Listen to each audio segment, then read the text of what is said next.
Chamo Neila Garcês e essa é a aula 4 da mentoria Rumo à Posse. O tema da aula de hoje é o constitucionalismo.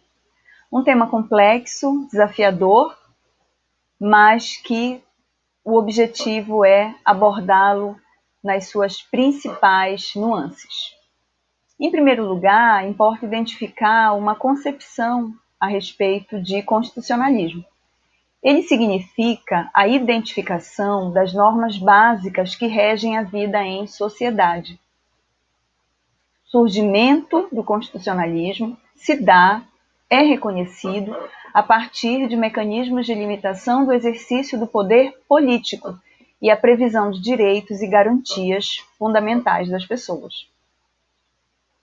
Embora se possa considerar a manifestação de elementos do que conhecemos hoje como constitucionalismo, em épocas remotas, manifestações ainda incipientes, mas que guardam uma referência de similitude com o constitucionalismo, nós temos que considerar a existência de um marco histórico do constitucionalismo. Esse marco histórico é a Declaração dos Direitos do Homem e do Cidadão, elaborada pela Assembleia Nacional Constituinte na França, em agosto de 1789, pós-Revolução Francesa. Esse documento ele trazia um rol de garantias, um rol de direitos fundamentais, dentre os quais o reconhecimento de que todos os homens eram iguais, no seu artigo 1º, de 17 artigos ao todo, com sequência de um preâmbulo. Também existia o reconhecimento da necessidade de se garantir a liberdade de expressão e também uma compreensão acerca de que uma Constituição é um documento antigo que dá existência, que afirma a existência e a constituição de um Estado. Essa ideia da Constituição que faz nascer um Estado ou cuja existência permite o reconhecimento de um Estado está no artigo 16 da Declaração, que diz assim: a sociedade em que não esteja assegurada a garantia dos direitos nem estabelecida a separação dos poderes não tem Constituição. Essa reflexão é interessante no sentido que se articula a ideia de Estado à ideia de Constituição. Vamos avançar. Existe uma divisão que a doutrina faz sobre constitucionalismo em 3 momentos, em 3 fases, o chamado constitucionalismo antigo, o constitucionalismo moderno e o constitucionalismo contemporâneo. No que se refere a essa fase do constitucionalismo antigo, é possível destacar algumas características de organização social e política do povo hebreu. Conforme descrição bíblica, Moisés, que era o líder político desse povo, recebeu das mãos de Deus a tábua dos 10 mandamentos. Lá existiam prescrições, existiam afirmações de deveres, de ações que não deveriam ser implementadas ou ações que deveriam ser realizadas por qualquer um.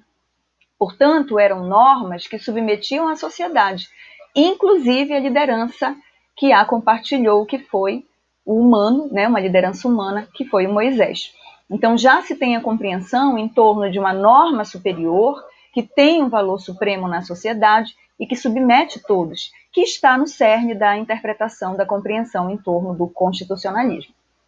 Também na Grécia Antiga se reconhecem manifestações de elementos ligados à ideia de constitucionalismo, principalmente na organização social das polis, que criavam o conceito de norma fundamental, de norma geral, soberana, que submetia a todos na sociedade.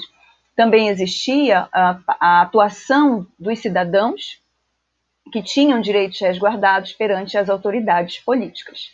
Da mesma forma, na República Romana, com Júlio César, é possível identificar elementos importantes e que se assemelham ao constitucionalismo como conhecemos hoje, como exemplo, o sistema de freios e contrapesos.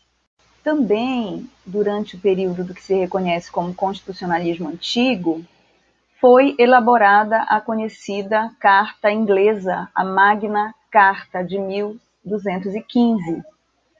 Esta carta, este documento, ele foi assinado pelos barões nobres, portanto, da Inglaterra desse século XIII, com apoio do clero e perante a autoridade do rei João Sem Terra, que ascendeu ao trono naquela ocasião, em razão do falecimento do irmão.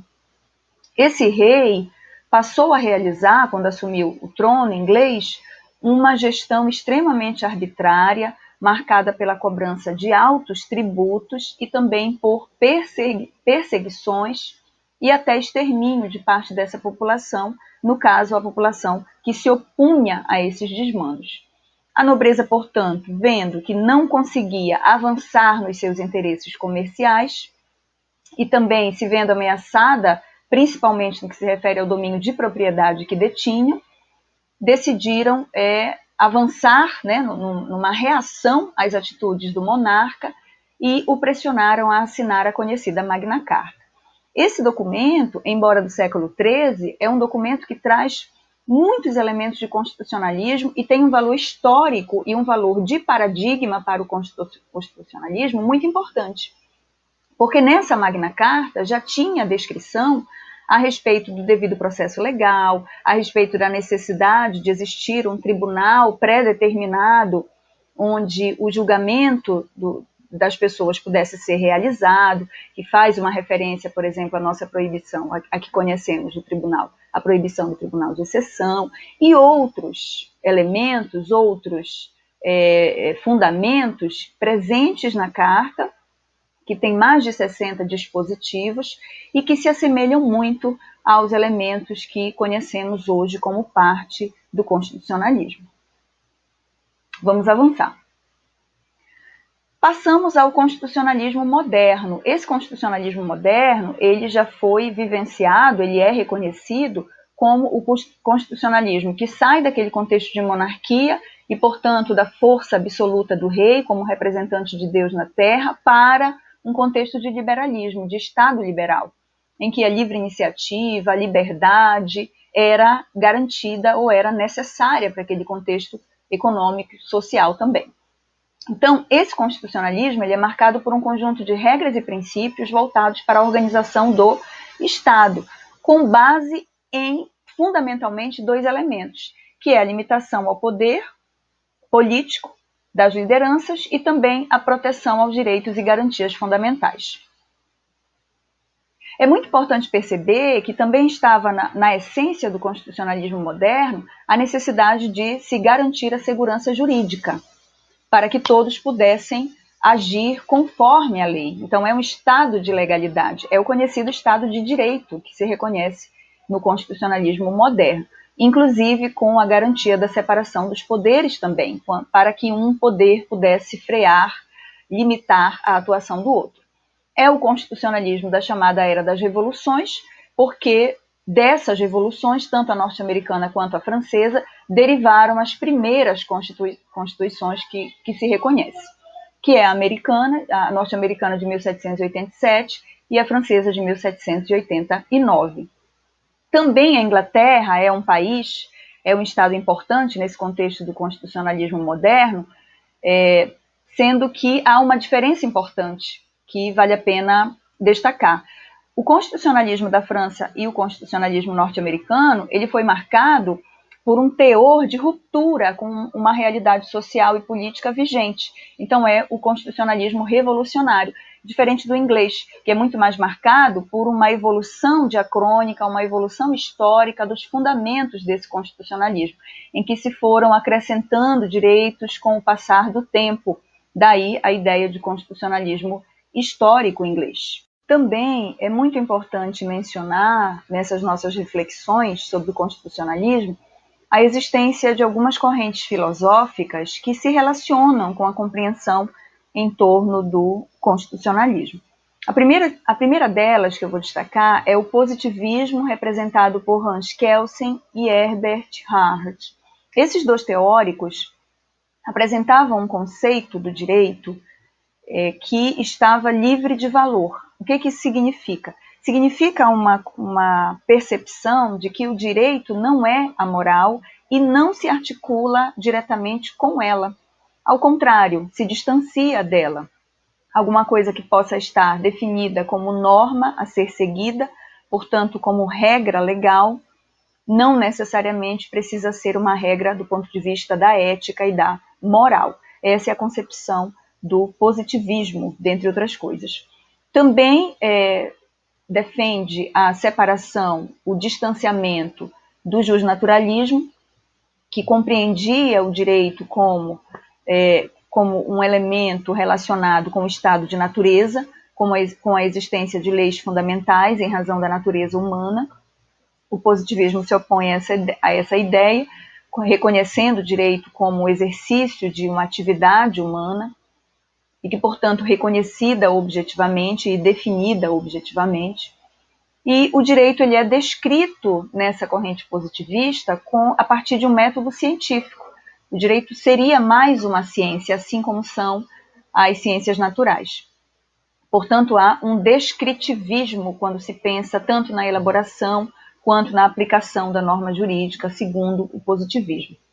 E, finalmente, uma compreensão sobre um escalonamento, sobre uma hierarquização da ordem jurídica, em que, no topo de uma pirâmide, a conhecida pirâmide de Kelsen, estaria a Constituição, que é o parâmetro, que é a referência de validade para todas as normas que são inferiores a ela e que também fazem parte do ordenamento jurídico. Então, a Constituição é o elemento de validade e as normas infraconstitucionais devem obediência à Constituição. Além do constitucionalismo, reconhece-se também além do positivismo como corrente filosófica, se reconhece também a existência do não positivismo, para alguns doutrinadores, o pós-positivismo, de Ronald Dworkin e Robert Alexy. Esses dois teóricos compreendiam o direito, diferentemente do que acontecia para o olhar do positivista, como um ramo do pensamento articulado, relacionado com a moral.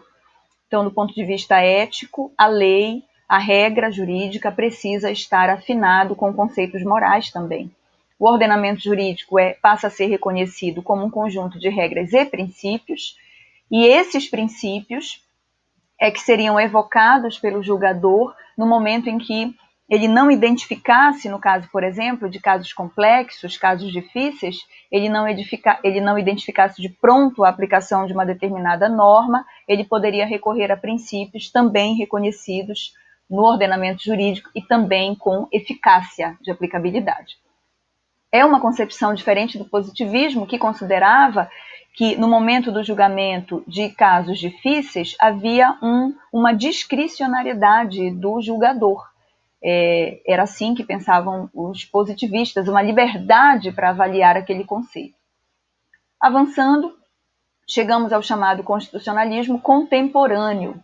Esse constitucionalismo ele é reconhecido a partir de um olhar em torno dessa ampliação das constituições, uma vez que nelas são inseridos direitos econômicos e sociais voltados para o alcance e a realização de não apenas uma liberdade formal, prescrita em lei, mas da liberdade no sentido material, considerando as diferenças entre os sujeitos. A Constituição mexicana de 17 e a Constituição alemã de 19 são representantes desse constitucionalismo inicial aí do século XX, conhecido como um constitucionalismo do Estado social de direito, em razão dos avanços sociais amparados aí no texto histórica sobre o constitucionalismo.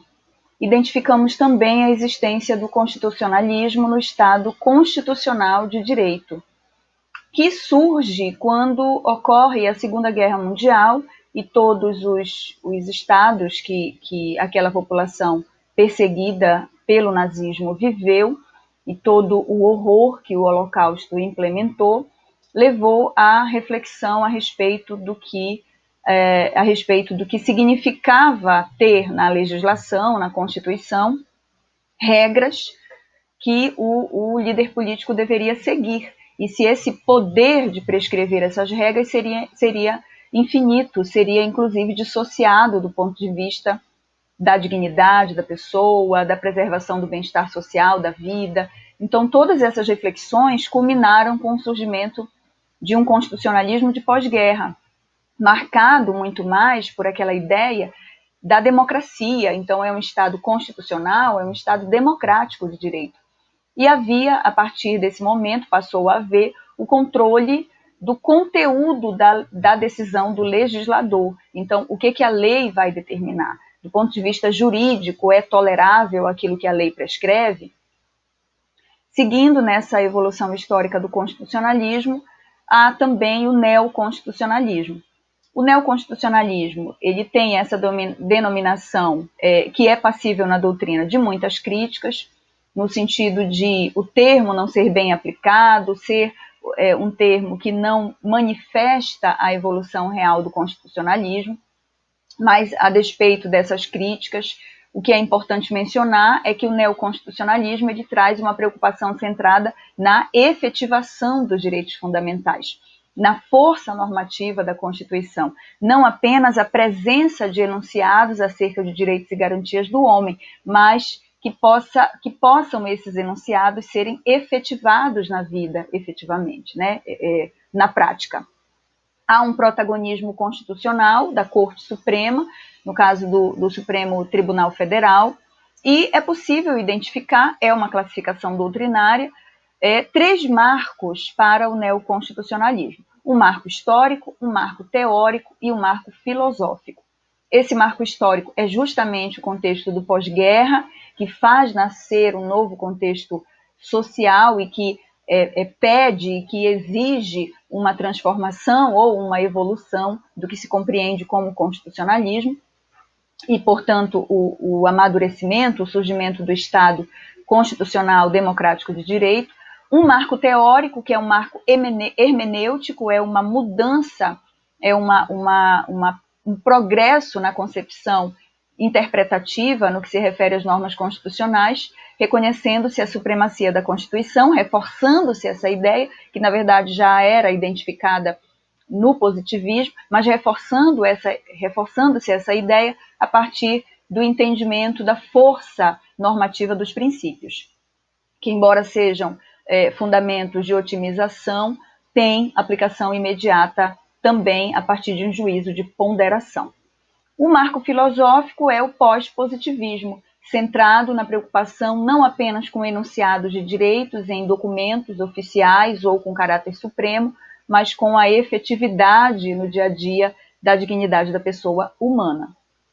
Também é importante citar que esse avanço trouxe importantes atitudes, enfim, características para esse contexto do constitucionalismo, não apenas interno, mas do constitucionalismo do ponto de vista internacional. É o chamado transconstitucionalismo. E o que o caracteriza? Segundo Marcelo Neves, doutrinador jurista brasileiro, o transconstitucionalismo significa uma interação entre ordenamentos jurídicos internacionais para a busca de soluções de casos complexos, relacionados, ligados aos direitos humanos. Essa reflexão nos remonta à chamada fertilização cruzada, quando há interação entre tribunais internacionais, um analisando decisões tomadas por outro. Também o diálogo judicial, que é quando um juiz consulta uma corte internacional a respeito de direitos humanos. Tudo isso nessa linha, nesse conjunto de ações que são reconhecidas como o transconstitucional. O constitucionalismo global, ele se caracteriza pelo fortalecimento do sistema jurídico e político internacional. Já é uma compreensão de um constitucionalismo que não está adstrito à realidade de um Estado internamente, mas a necessidade de fortalecer o constitucionalismo enquanto sistema de âmbito transnacional. Há nesse conceito de constitucionalismo global a percepção de que a dignidade humana é um vetor da ação judicial e é elevada a pressuposto não limitável, em que pese sabermos que a dignidade humana não é um valor absoluto, prima-se por reconhecê-la como um princípio de valor superior. Avançando, também existe o chamado patriotismo constitucional, e ele consiste no respeito aos valores plurais do Estado democrático de direito, portanto, a tolerância religiosa é um exemplo do que defende esse patriotismo constitucional, a diversidade sociocultural e outros elementos calcados numa compreensão a respeito de que a vida em sociedade cobra a aceitação do outro, a aceitação das diferenças sociais. Também a proteção à Constituição para evitar violações por agentes políticos. É um ativismo social que também marca o patriotismo constitucional. Avançando, e o direito constitucional enquanto matéria, enquanto disciplina, nesse contexto do que se compreende como constitucionalismo. Em primeiro lugar, é importante destacar que o direito constitucional tem como objeto o estudo das normas tanto materialmente constitucionais, que são normas cujo teor estão em um âmbito de valor, de valoração maior da sociedade, e são normas relacionadas à organização do Estado, à atribuição de competência, direito fundamental. A Constituição se ocupa delas, fundamentalmente, e também por normas formalmente constitucionais, que, muito embora o seu conteúdo não tenha uma natureza constitucional, elas estão no texto, no documento conhecido como Constituição, e, portanto, são formalmente constitucionais. Há a busca por uma unidade e coesão do ordenamento jurídico, e quem consegue fazer isso é a Constituição, e, portanto, o direito constitucional também se ocupa em compreender essa unidade, essa coesão do sistema jurídico, do ordenamento jurídico do Estado. A natureza do direito constitucional é um ramo do direito público, embora seja facilmente possível reconhecer, de um tempo para cá, a constitucionalização do direito privado, a expansão desse direito constitucional a setores privados da vida privada, como exemplo, a eficácia normativa, a eficácia horizontal dos direitos fundamentais. Avançando, há um sentido normativo relacionado ao direito constitucional, que é a compreensão sobre a supremacia da Constituição, como norma base e fundamento de validade para todo o ordenamento jurídico. Também é importante compreender que as normas constitucionais, elas têm uma abertura textual maior, portanto, um alcance de interpretação maior por conta do valor superior atribuído a essas normas e pela natureza principiológica que muitas delas têm. Então, há uma maior abertura interpretativa, uma maior abertura de sentido, né? Uma abertura semântica aí para as normas constitucionais.